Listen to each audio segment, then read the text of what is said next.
My dear respected colleagues, ladies and gentlemen, अस्सलाम वालेकुम। सबसे पहले तो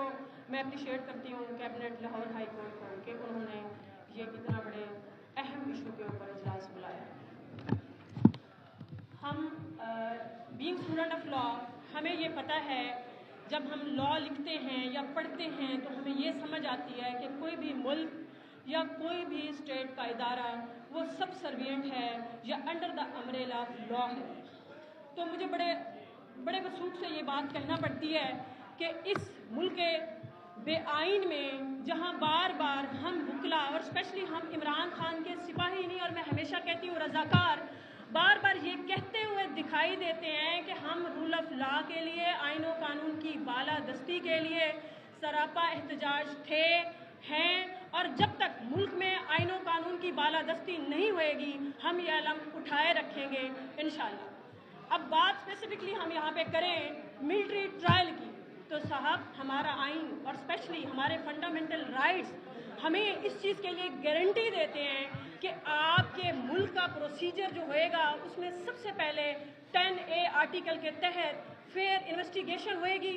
फेयर ट्रायल होएगा, जिससे हमारे इन दोस्तों को महरूम रखा गया है। हम इसलिए आवाज़ उठाते हैं कि हम स्टूडेंट ऑफ लॉ हैं और लॉ की बात करते रहे हैं, करते रहेंगे और कर भी रहे हैं, और इंशाअल्लाह हम चूँकि हमारा ताना बाना भी ISF से है और ILF से है, तो हम अपनी बात को जब से शुरू किया था और आज भी हैं और रहेंगे। मैं यहाँ पे एक बात और क्लियर करती चलूँ, उन इदारों को जिनको नकेल डालता है हमारे मुल्क का आइन कि अपनी हदूद में रहें, हजूर अपनी औकात में रहें, अपनी डोमेन में रहें, दे शुड बी कंपल्सरी कि वो अपनी औकात में रहें, अपनी डोमेन में रहें। हमारे टैक्सेस से पलने वाले, हमारे टैक्सेस से तनख्वाहें लेने वाले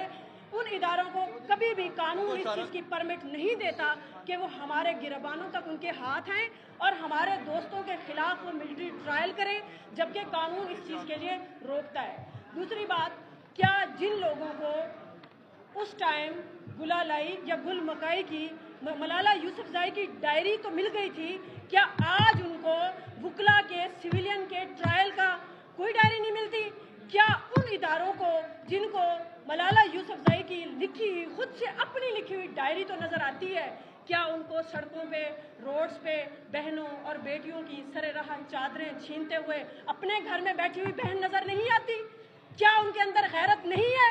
क्या जो वो इस कानून और इस अवाम और हमारे अवाम के टैक्सेस पे पलने वाले, तनख्वाहें लेने वाले, जब हमारे दोस्तों का, हमारी पार्टी के वर्कर्स का ट्रायल करते हैं सिविलियन का, तब उनको वो हया नहीं आती, तब उनको गैरत नहीं आती? साहब आपको गैरत नहीं आती होगी, अल्हम्दुलिल्लाह हमें गैरत आती है। इस ब्लैक कोट से पहले भी हमारे घरों की परवरिशें हैं, हमारे बाप और माँ की मेहनतें हैं, अल्हम्दुलिल्लाह हम बड़े वसूख से ये बात कहते हैं, हम गैरतमंद थे, हैं और रहेंगे। खान के साथ थे, खान के साथ हैं, खान के साथ रहेंगे। मैं यहाँ पे एक और बात करती चलूँ,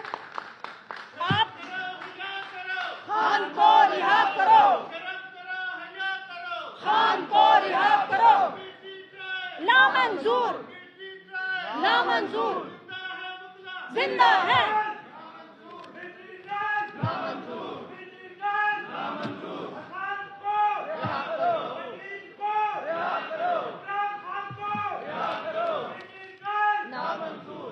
जिन्हें अपनी लिखी हुई गुलालाई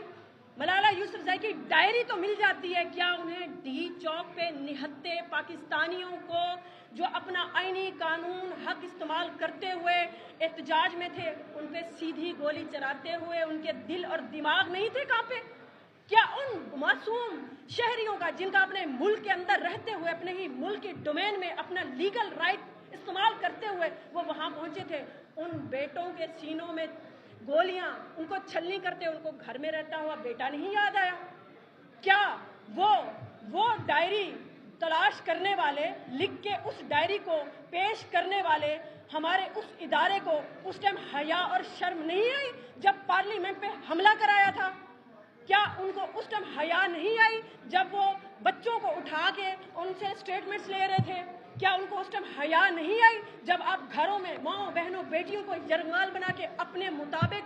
अपनी स्टेटमेंट दिलवा रहे थे? दूसरी तरफ इस 9 मई के अक्रंस का, इस मिलिट्री ट्रायल के पीछे एक बहुत बड़ा बैकग्राउंड है, جس نے کیا، جس نے کرایا، وہ لوگ بھی یہاں پہ بے گناہ ہوئے جو اس جگہ پہ موجود تھے، جبکہ ہماری 80 سالہ بزرگ خاتون جو کینسر سروائیول ہیں، یاسمین راشد صاحبہ، ان کے مطابق اندلیب عباس کلیئر ہو گئی کیونکہ انہوں نے پریس کانفرنس کی، مراد راز صاحب کلیئر ہو گئے، اور شاہ محمود قریشی آج بھی اندر ہیں۔ کیوں؟ وہ دودھ کے دھلے ہو گئے کیونکہ انہوں نے جناب کے کہنے پہ، آپ کے حکم پہ سٹیٹمنٹ دی تھی، جہاں پہ ایک لائن میں بات کرتی چلوں، تم نے جس خون کو مقتل